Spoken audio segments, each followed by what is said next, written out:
अर्जुन उवाच सीदन्ति मम गात्राणि मुखं च परिशुष्यति वेपथुश्च शरीरे मे रोमहर्षश्च जायते गाण्डीवं स्रंसते हस्त्वा त्वक चैव परिदह्यते न च शक्नोम्यवस्थातुं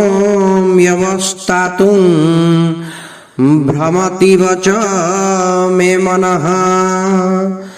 अर्जुन कहिले हे कृष्ण एही युद्धेच्छु कुटुंब मानंकु निज सम्मुखरे उपस्थित होइतिबार देखि मोर अंग गुड़िक शिथिल होई जाउछि, पाटी सुखी जाउछि, शरीर कंपी उठुछि ओ रोम टांकुरी उठुछि, हाथरु गांडीव धनु खसी पडुछि एवं चर्म मध्य दह्यमान हेउछि। मो मन भ्रमित हेला परि लागुछि एवं मु ठिया होई रहिबाकु मध्य असमर्थ होई पडुछि।